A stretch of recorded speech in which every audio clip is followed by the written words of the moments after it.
All glory be to God. ஆண்டவராகிய இயேசு கிறிஸ்துவின் இனிய நாமத்தில் உங்கள் யாவருக்கும் என் நெஞ்சார்ந்த அன்பின் நல்வாழ்த்துக்கள். இன்றைய தேவ செய்தியின் தலைப்பு குருத்தோலை ஞாயிறு. குருத்தோலை ஞாயிறு. அதற்கு ஆதாரமாக எடுத்துக்கொண்ட திருமறை பகுதி மத்தேயு எழுதின நற்செய்தியின் புத்தகம் 21ஆம் அதிகாரம் முதல் 5 வசனங்களை தயவு செய்து வாசித்து பாருங்கள். மத்தேயு 21ஆம் அதிகாரம் முதல் 5 வசனங்கள்.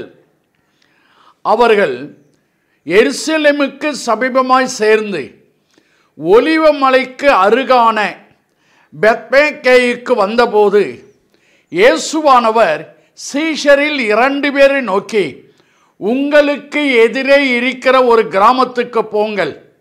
போன உடனே அங்கே ஒரு கழுதையையும் அதனோடு ஒரு குட்டியையும் கட்டியிருக்க காண்பீர்கள். அவைகளை அவிழ்த்து என்னிடத்தில் கொண்டு வாருங்கள். வசனம் 3. ஒருவன் உங்களுக்கு ஏதாயிலும் சொன்னால் இவைகள் ஆண்டவருக்கு வேண்டும் என்று சொல்லுங்கள், உடனே அவைகளை அனுப்பிவிடுவான் என்று சொல்லி அவர்களை அனுப்பினார்.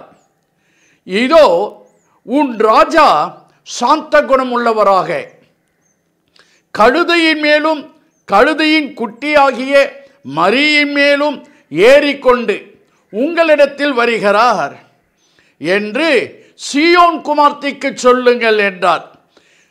வசனம் 5.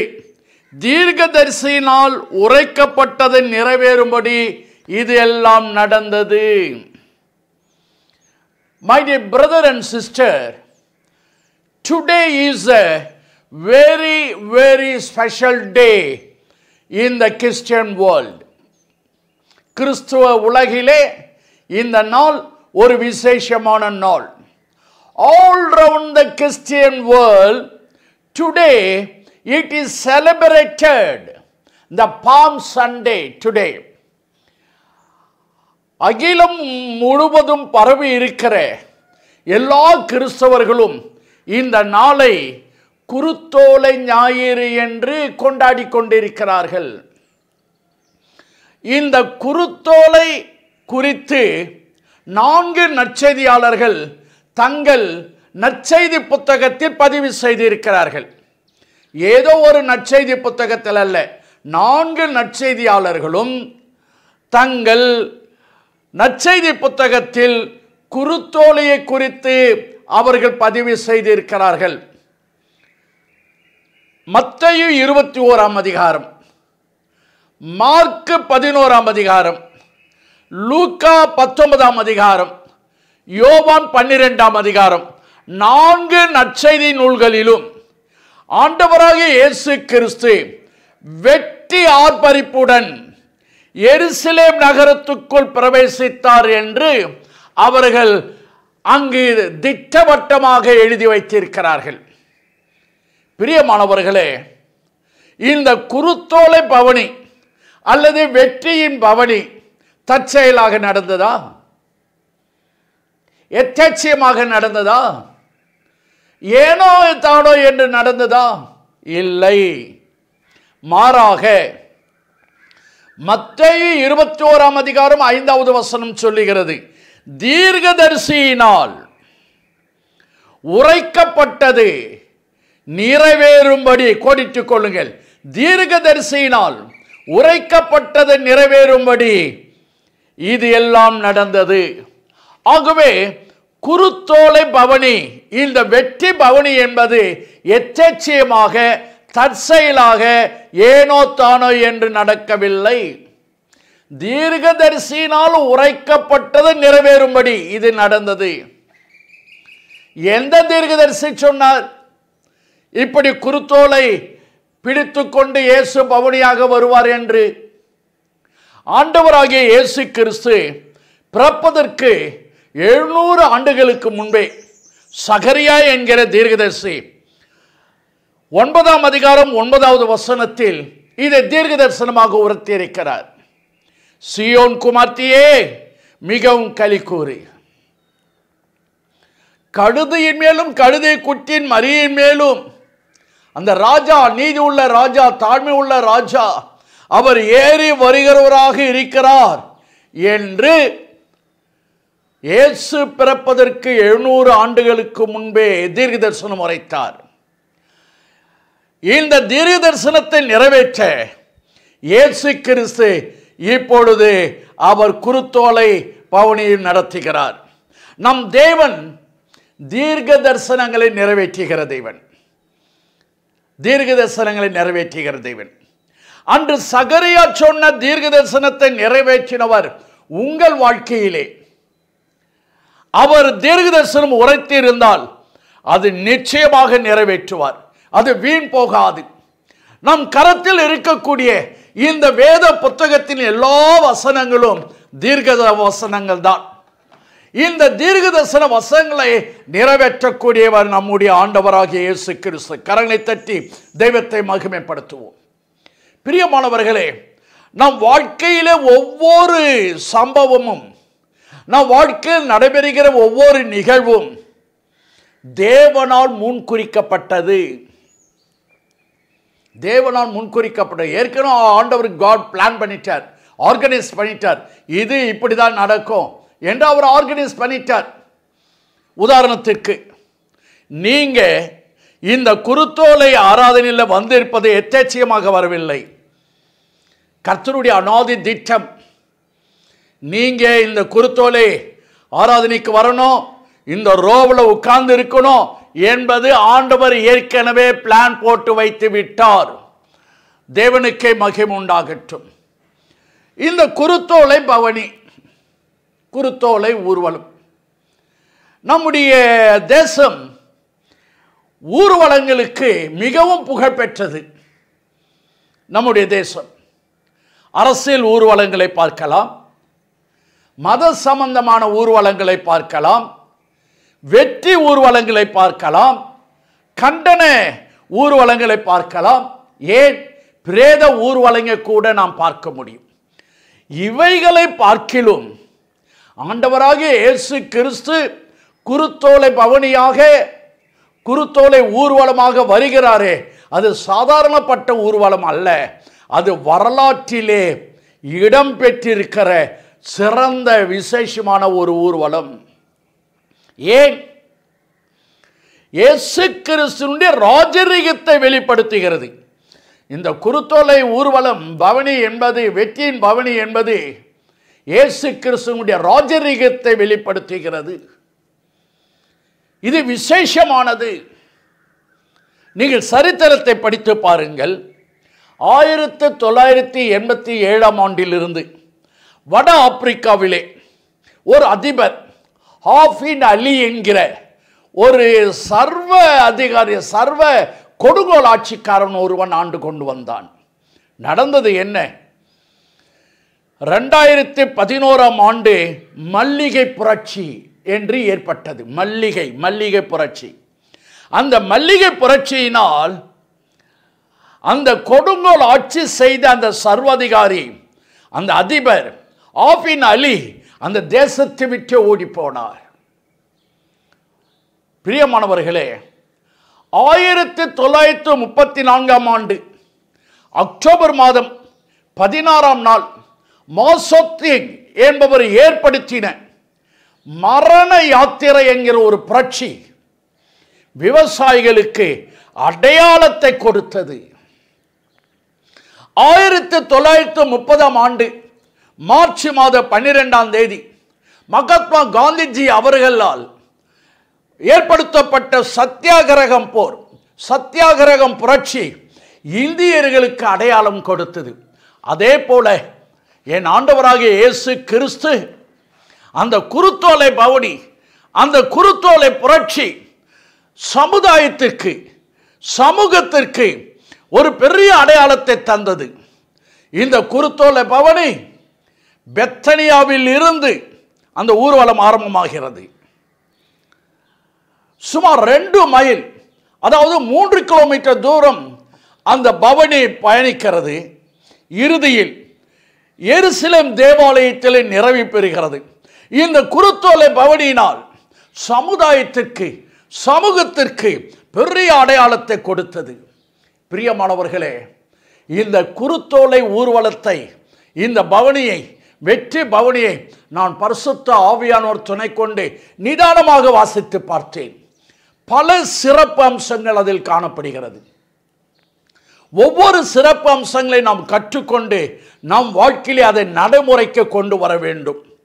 முதலாவதாக, இந்த குருத்தோலை ஊர்வலம் பவனி, வெற்றி பவனி எப்போது, எந்த காலகட்டத்தில் இந்த பவனி நடந்தது? பிரியமானவர்களே, யூதர்களுக்கு மொத்தம் 7 பண்டிகைகள் உண்டு. அதில் 3 பண்டிகை மிக முக்கியமானது. 1 பஸ்கா பண்டிகை, 2 பெந்தகோஸ்து பண்டிகை, 3 கூடார பண்டிகை. இந்த 3 பண்டிகைகளிலே மிக மிக விசேஷமானது, ஸ்பெஷலானது, ஹைலைட்டாக இருப்பது பஸ்கா பண்டிகை. இந்த பஸ்கா பண்டிகை கொண்டாடுவதற்கு உலகம் முழுவதும் பரவி இருக்கக்கூடிய யூதர்கள் எல்லாரும் எருசலேமுக்கு வந்து விடுவார்கள். வேத சாஸ்திரிகள் சொல்லுகிறார்கள், அந்த பஸ்கா பண்டிகை நாட்களிலே உலகம் முழுவதும் பரவி இருக்கக்கூடிய யூதர்கள் சுமார் 25 லட்சம் அல்லது 27 லட்சம் உள்ள மக்கள் ஒன்றாக கூடுவார்கள் என்று. பஸ்கா பண்டிகை என்றால் விடுதலைக்கு அடையாளம். யூதர்கள் மீண்டும் தங்களுக்கு விடுதலை வேண்டும், மீண்டும் எங்களுக்கு சுதந்திரம் வேண்டும் என்ற தாகத்தோடு அந்த இடத்திலே கூடி வந்திருக்கிறார்கள். இப்படிப்பட்ட நாட்களிலே 2 வகையான ஊர்வலங்கள் நடக்கிறது. ஒன்று பிலாத்து தலைமையில், பிலாத்து ஆணவத்தோடு, அதிகாரத்தோடு, அகங்காரத்தோடு ரோம் போர் வீரர்களை அழைத்து கொண்டு ஊர்வலமாக வருகிறான். ரோம் போர் வீரர்கள் என்றால் சாதாரணமாக வருவார்களா? ஆயுதங்களை சுமந்து கொண்டு அவன் ஆணவத்தோடு, அதிகாரத்தோடு புறப்பட்டு வருகிறான். அதே காலகட்டத்திலே நம்முடைய ஆண்டவராகிய இயேசு கிறிஸ்து ஒலிவமலை சாரலில் இருந்து அவர் ஊர்வலமாக வருகிறார். அந்த பிலாத்து வருகிற ஊர்வலம் எருசலேம் பக்கம், மேற்கு பக்கமாக வருகிறான். இயேசு கிறிஸ்து வருகிற ஊர்வலம் அந்த எருசலேமுக்கு கிழக்கு பக்கமாக வருகிறார். மேற்கு கிழக்கு எதிரும் புதிரமாக அமைகிறது. அந்த 2 ஊர்வலத்தை பாருங்கள். அவன் ஆணவத்தோடு வருகிறான், அகங்காரத்தோடு வருகிறான், அதிகாரத்தோடு வருகிறான். இவர் எளிமையாக வருகிறார். இயேசுவின் பின் வந்தவர்கள் யாருமே ஆயுதங்களை கொண்டு வரவில்லை. மாறாக கையிலே குருத்தோலை பிடித்து கொண்டு வருகிறார்கள். எதிரும் புதிரமாக வருகிறார்கள். பிலாத்து குதிரையின் மீது ஏறி வருகிறான். ஆண்டவராகிய இயேசு கிறிஸ்து கழுதை மீது ஏறி வருகிறார். பிலாத்து ஆயுதம் தாங்கின போர் வீரர்களோடு வருகிறான். இயேசு கிறிஸ்துவோடு வருகிறவர்கள், பின்னால் வருகிறவர்கள் மாற்றுத்திறனாளிகள், ஏழைகள், சிறார்கள் குருத்தோலை பிடித்து கொண்டு வருகிறார்கள். அவன் ஆணவம், அதிகாரம், அகங்காரத்தோடு வருகிறான். இயேசு என்பவர் தூய்மை நிறைந்தவர், தூய்மை பவனியாக வருகிறார். கிறிஸ்துவம் குருத்தோலை என்றாலே தூய்மை. இயேசுவின் பவனி நம் ஒவ்வொருவருக்கும் ஒரு எளிமையை கற்றுக் கொடுக்கிறது. பொதுவாக பவனி என்றாலே பெரிய ஆடம்பரம் இருக்கும், நிறைய விளம்பரம் இருக்கு, எங்க பார்த்தாலும் விளம்பர போர்டு இருக்கும். ஆனால் இயேசு கிறிஸ்து பவனி துவங்கின இடம் எந்த புகழுமே இல்லாத ஒரு சின்ன ஒரு குக்கிராமத்தில் இருந்து அந்த ஊர்வலம் புறப்படுகிறது. அந்நாட்களிலே கிராமத்திலிருந்து, சிற்றூரில் இருந்து ஒரு நற்செய்தி வருமா, ஒரு நல்ல செய்தி வருமா என்ற கேள்விக்குறியோடு வாழ்ந்தார்கள். அப்படிப்பட்ட காலகட்டத்தில் இருந்து புகழே பெறாத ஒரு சிறிய கிராமத்திலிருந்து நற்செய்தி புறப்பட்டு வருகிறது. இயேசு கிறிஸ்து கொடுக்கிற மாபெரும் நற்செய்தி அந்த கிராமத்தில் இருந்து வருகிறது. எதை நோக்கி போகிறது? நகரத்தை நோக்கி போகிறது. நற்செய்தி கிராமத்தில் இருந்து நகரத்தை நோக்கி ஒரு சென்ற பவனி இந்த குருத்தோலை ஊர்வலம். பிரியமானவர்களே, எந்த பேரணியாக இருந்தாலும் காவல்துறை புடைசூழ போவார்கள். உயர்ந்த தலைவர்களுடைய ஆசீர்வாதம் பெற்று போவார்கள். ஆனால் ஆண்டவராகிய இயேசு கிறிஸ்து சென்ற குருத்தோலை பவனி, வெற்றியின் பவனியிலே இவைகள் எதுவுமே கிடையாது. மாறாக ஏழைகள், சிறு பாலகர்கள் அந்த பேரணியிலே கலந்து கொண்டார்கள். மாற்றுத் திறனாளிகள் கலந்து கொண்டார்கள். பிரியமானவர்களே, மத்தேயு எழுதின நற்செய்தியின் புத்தகம் 21ஆம் அதிகாரம் 10வது வசனம். இந்த பேரணியை கண்ட நகரத்தார் யாவரும் ஆச்சரியப்பட்டார்கள். இந்த பேரணி ஆச்சரியத்தை ஏற்படுத்தின பேரணி, எளிமையான பேரணி, குக்கிராமத்திலிருந்து புறப்பட்ட பேரணி. ஆனால் நகரத்தார் யாவரும் ஆச்சரியப்பட்டார்கள். ஆச்சரியப்படுத்தின ஒரு பேரணி. அற்பமான ஒரு கிராமம் ஆச்சரியமான ஒரு கிராமமாக மாறுகிறது. பிரியமானவர்களே, சற்று யோசித்து பாருங்கள். இயேசு பயன்படுத்தின வாகனம் மிக சாதாரணமான ஒரு வாகனம். இயேசு பயன்படுத்தின வாகனம் அற்பமாக எண்ணப்பட்ட ஒரு வாகனம். அதாவது கழுதை. ஒரு பழமொழி சொல்லுவாங்க, கழுதை கெட்டா குட்டு சோறுன்னு சொல்லுவாங்க. ஒரு யூஸ்லெஸ் மனிதனை நாம் என்ன சொல்றோம்? போட கழுதை என்று சொல்லுகிறோம். கழுதை கழுதை என்று சொல்லி அந்த மனிதனை கேவலப்படுத்துகிறோம். லேசியான ஒரு மனிதனை பார்த்து கழுதை என்று சொல்லி அவமானப்படுத்துகிறோம். கழுதை அவமானம், அது கேவலப்படுத்துகிறோம். கர்த்தர் அந்த அவமானத்தை மகிமையாக மாற்ற பயன்படுத்தினார். எவ்வளவு பெரிய ஆச்சரியமாக இருக்கிறது. எனக்கு அன்பானவர்களே, நீங்கள் வேஸ்ட் என்று நீங்கள் நினைக்கிறீர்களா? நான் ஒரு டம்மி பீஸ் பாஸ்டர் என்று நீங்கள் நினைக்கிறீர்களா? பாஸ்டர், எனக்கு எந்தவித பேக்ரவுண்டும் இல்லை, பண வசதி இல்லை, படிப்பில்லை, I am ordinary person, I am unqualified person என்று நினைக்கிறீர்களா? அன்று இயேசு அற்பமான, ஒதுக்கப்பட்ட, கேவலப்பட்ட அந்த கழுதையை பயன்படுத்தினது போல இன்று உங்களை பயன்படுத்த வல்லமை உள்ளவராக இருக்கிறார். என்னை பயன்படுத்த வல்லமை உள்ளவராக இருக்கிறார். நான் பிரசங்கிக்கிற என் ஆண்டவராகிய இயேசு கிறிஸ்து யாவரையும் பயன்படுத்த முடியும் என்பதை இந்த குருத்தோலை ஞாயிறு, இந்த குருத்தோலை பவனி நமக்கு ஒரு பாடத்தை கற்றுக் கொடுக்கிறது. கர்த்தர் உங்களை பயன்படுத்த வல்லவராக இருக்கிறார். இந்த குருத்தோலை பவனியில் பயன்படுத்தப்பட்ட பொருட்கள் எவை? சிந்தித்து பாருங்கள். குருத்தோலை பயன்படுத்தப்பட்டது தூய்மைக்கு, பரிசுத்தத்திற்கு அடையாளம். மரக்கிளைகள், அக்காலத்திலே ராஜாக்கள் வெற்றி பெற்று உள்ளே வரும்போது மரக்கிளைகளை போடுவார்கள். சாதாரணமான துணிமணிகளை விரிப்பார்கள். இப்பொழுது ரெட் கார்பெட் என்று சொல்லுகிறோம். இந்த பவனி நமக்கு எளிமையை கற்றுத்தருகிறது.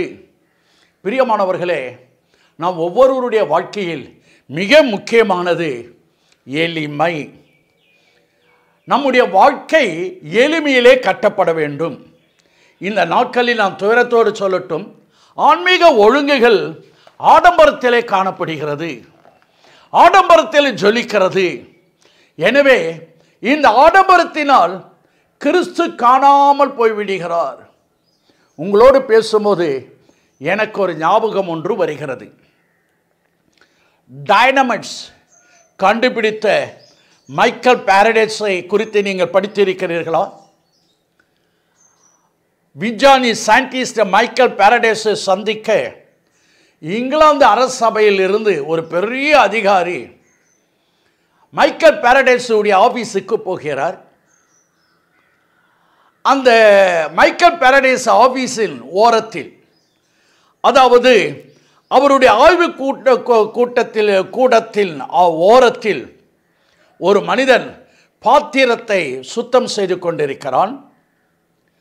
இங்கிலாந்து அரசபையிலிருந்து சென்ற அந்த பெரிய உயர்ந்த அதிகாரி, பிரதர், நான் மைக்கேல் பாரடைஸ் விஞ்ஞானியை பார்க்க வந்திருக்கிறேன், இங்கிலாந்து தேசத்திலிருந்து வந்திருக்கிறேன். இப்பொழுது விஞ்ஞானி மைக்கேல் பாரடைஸ் எங்கு இருக்கிறார் சொல்லுங்கள் என்று இங்கிலாந்து அரசபையிலிருந்து வந்த பெரிய உயர்ந்த அதிகாரி கேட்கிறார். அந்த பாத்திரம் கழுவி கொண்டு சுத்தம் செய்து கொண்டிருந்து சொல்றார், மைக்கேல் பாரடைஸ் இப்பொழுது பாத்திரம் கழுவி கொண்டிருக்கிறார். இதை கேட்டதும் இங்கிலாந்து அரசபையிலிருந்து வந்த உயர்ந்த அதிகாரி கீழே குனிந்து அவர் காலை தொட்டு வணங்கினார். என்ன, உலகத்திலே பெரிய கண்டுபிடிப்புகளை கண்டுபிடித்த விஞ்ஞானியே, நீரா பாத்திரம் சுத்தம் செய்து கொண்டிருக்கிறீர்? உனக்கு ஆடம்பரம் இல்லை, விளம்பரம் இல்லாமல் இப்படி வாழ்ந்து கொண்டிருக்கிறீரே என்று சொல்லி சொன்னார். எனக்கு பிரியமானவர்களே, அதே போல்தான் நம்முடைய ஆண்டவராகிய இயேசு கிறிஸ்து அண்ட சராசரங்களை சிருஷ்டித்தவர். இப்போ கழுதையின் மீது வருகிறார், சமாதானத்துக்காக வருகிறார், சமாதானத்தை கொடுக்க வருகிறார். ஆனால் எவ்வளவு எளிமை, எவ்வளவு தாழ்மை! பிரியமானவர்களே, வாழ்க்கை என்பது நாம் எளிமையோடு வாழ வேண்டும், ஆடம்பரம் இருக்கக்கூடாது. இந்த குருத்தோலை பவனி என்பது நமக்கு கற்றுக் கொடுக்கிற இன்னொரு சிறப்பம்சம் இருக்கிறது. வாழ்க்கையில் எது வந்தாலும், மேடுகள் பள்ளங்கள், கரடு முரடுகள், ரஃப் அண்ட் டஃப் பாத்துகள் வந்தால் அதை எதிர்கொள்ள வேண்டும், எதிர்நீச்சல் அடைய வேண்டும், சோர்ந்து போகக்கூடாது என்பதை கற்றுக் கொடுக்கிறது. எருசலேம், ஆண்டவராகிய இயேசு கிறிஸ்து எருசலேமுக்கு வர வேண்டிய அவசியமே கிடையாது. இயேசு கிறிஸ்துவின் ஊழியங்கள் எல்லாம் கலிலேயாவில் தான் செய்தார். ஏகப்பட்ட அற்புதங்கள் இயேசு கிறிஸ்து கலிலேயாவில் தான் செய்தார். அங்குதான் அவர் பவனி சென்று இருக்க வேண்டும், இது வெற்றி பவனி என்று ப்ரூவ் பண்ணி இருக்கணும். ஆனால் இயேசு இப்போ கலிலேயாவுக்கு போகல, எருசலேமுக்கு வந்தார். வேதம் சொல்லுகிறது, இயேசு எருசலேமுக்கு முந்தி நடந்தார். அந்த எருசலேமிலே நம் ஆண்டவராகிய இயேசு கிறிஸ்துவை ஏற்றுக்கொள்ள அங்கு யாருக்குமே மனதில்லை, ஏற்றுக்கொள்ளவில்லை. எருசலேமுக்கு அவர் போனால் அவர் கொலை செய்யப்படுவார் என்பது இயேசு நன்றாக தெரியும், இருந்தாலும் போனார். எருசலேமுக்கு போனால் பிரச்சனை மேலே பிரச்சனை வெடுக்க என்று இயேசுக்கு தெரியும், இருந்தாலும் எருசலேமுக்கு போனார்.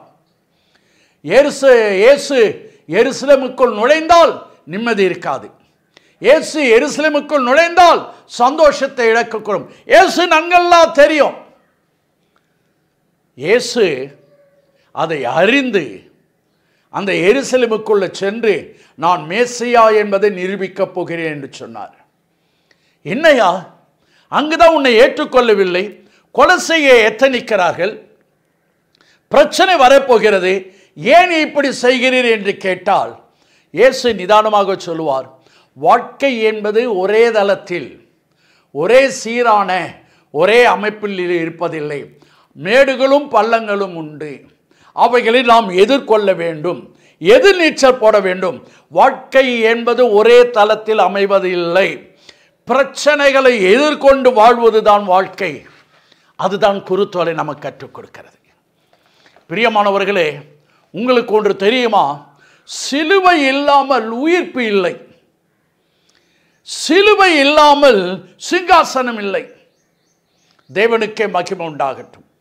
ஆண்டவர் உங்களுக்கும் எனக்கும் எந்த சிலுவையை தருகிறாரோ அந்த சிலுவையை நீங்களும் நானும் சந்தோஷமாக ஏற்றுக்கொள்ள வேண்டும். கப்பலை கட்டுகிறார்கள், அந்த கப்பலை தண்ணீர் படாமல் ஓரத்திலே நிறுத்தியா வைக்கிறார்கள்? இல்லை, கடலுக்கு அனுப்புகிறார்கள். கொந்தளிப்பை அந்த கப்பல் சந்திக்கணும், புயல் காற்றை சந்திக்கணும், அங்கு ஏற்படக்கூடிய மாற்றங்களை அந்த கப்பல் சந்தித்து பயணிக்கணும். விமானத்தை உருவாக்குகிறார்கள், ஓடுதளத்திலே பத்திரமாக வைக்கிறார்கள். நோ, விண்ணிலே பறக்க விடுகிறார்கள். அது விண்ணிலே சென்று பறந்து பயணிக்க வேண்டும். எல்லா எதிர்ப்புகளையும் எதிர்நீச்சல் போட்டு போக வேண்டும். அதே போலதான் மனிதனும் அப்படிதான். ஆபத்துக்கள் வரும், பிரச்சனைகள் வரும், போராட்டங்கள் வரும். எதிர்த்து வெற்றி பெறுவதே வாழ்க்கை. வாழ்க்கை என்பது என்ன? மேடுகளும் உண்டு, பள்ளங்களும் உண்டு. அதை எதிர்த்து போராடி எதிர்நீச்சல் போட்டு வெற்றி பெறுவதுதான் வாழ்க்கை. லேவியராகமம் 11ஆம் அதிகாரம் 10வது வசனத்தை வாசித்து பாருங்கள். சிறகும் செதிலும் இல்லாதவைகள் யாவும் உங்களுக்கு அருவருப்பானது. அதை வெறுத்து விடு, அது கெட்டே போகாது. ஏன் அதை அருவருப்பு என்று சொல்லுகிறார்? ஏன் தெரியுமா? சிறகு இல்லை என்றால் எதிர்நீச்சல் போட முடியாது. எதிர்நீச்சல் போனாலும் நமக்கு வேண்டாம். எதிர்நீச்சல் போட்டு நாம் முன்னேறுவோம். 2 கரங்களை உயர்த்தி. மேடுகளும் பள்ளங்களும் போராட்டங்களும் கரடும் முரடுகளும் பிரச்சனைகள் வரும்போது எதிர்நீச்சல் போட்டு நாம் போராட வேண்டும். மக்கள் மெசியா என்பவர் வருவார், அவர் இழந்து போன நம்முடைய ஆட்சியின் உரிமையை அவர் பெற்று தருவார் என்று நினைத்தார்கள். மெசியா என்பவர் அரசியல் விடுதலைக்காக அவர் களம் காண்பார் என்று நினைத்தார்கள். மெசியா என்பவர் அடைக்க ஆள்பவர்களை பழி வாங்குவார் என்று நினைத்தார்கள். ஆனால் இயேசு எருசலேமுக்குள் பிரவேசிக்கும் போது அவர் தன்னை பழி வாங்கும் மேசையாவாக அல்ல, பலியாகும் மேசையாவாக தன்னை வெளிப்படுத்தினார். அடக்கி ஆளும் மேசையாவாக அல்ல, அரசியல் செய்ய மேசையாவாக அல்ல, ஆழமான மாற்றத்தை கொண்டு வரக்கூடிய ஒரு மேசையாவாக அவர் காண்பித்தார். ஆகவேதான் இயேசு கழுதை குட்டியின் மீது பவனி வந்தார். இந்த கழுதை எதை காட்டுகிறது? சமாதானத்தின் சின்னத்தை காட்டுகிறது. எனக்கு பின் அருமையானவர்களே, இந்த குருத்தோலை நான் இன்னொரு காரியத்தை நான் பதிவு செய்ய விரும்புகிறேன். இந்த குருத்தோலை ஒரு ஆர்ப்பரிப்பின் பவனி.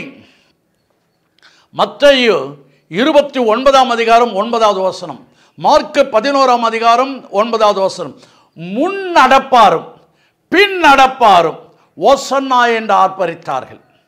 அப்படி என்றால் இயேசு எந்த இடத்தில் அவர் பயணித்துக் கொண்டிருக்கிறார்? திரள் கூட்டம். முன் நடப்பார் ஓசன்னா, பின் நடப்பார் ஓசன்னா. அப்படியானால் இயேசு திரள் கூட்டத்தில் இயேசு எங்கு இருக்கிறார்? மையமாக இருக்கிறார். மையமாக இருக்கிறார்.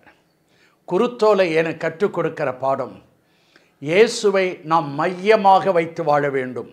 இயேசுவை நாம் மையமாக வைத்தால் தடைகள் தகர்ந்து போகும். பிரியமானவர்களே, நான் வேதத்தை வாசிக்கிறேன்.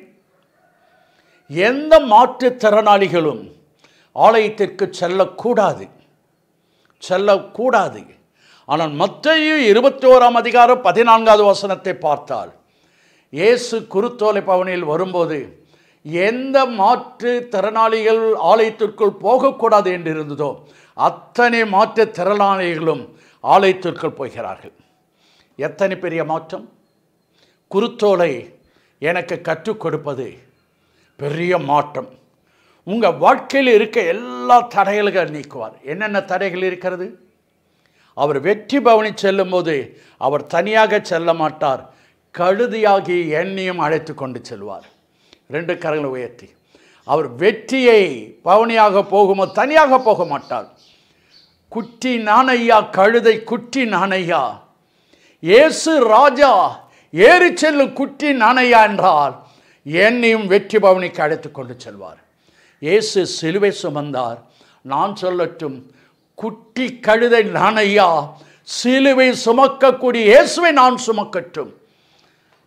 பிரியமானவர்களே, அவர் இந்த குருத்தோலையிலே நம்முடைய கட்டுகளை அறுத்தார், பாவத்திலிருந்து விடுதலை கொடுத்தார். மீண்டும் ஒருவரும் பாவத்துக்குள் சிக்கிக்கொள்ளாதீர்கள். மீண்டும் நீங்கள் பல வகையான கட்டுகளில் அகப்படாதீர்கள். குருத்தோலை பவனி நமக்கு அதுதான் கற்றுக் கொடுக்கிறது. எல்லாரும் எழுந்து நிற்போம், 2 கரங்களை உயர்த்துவோம்.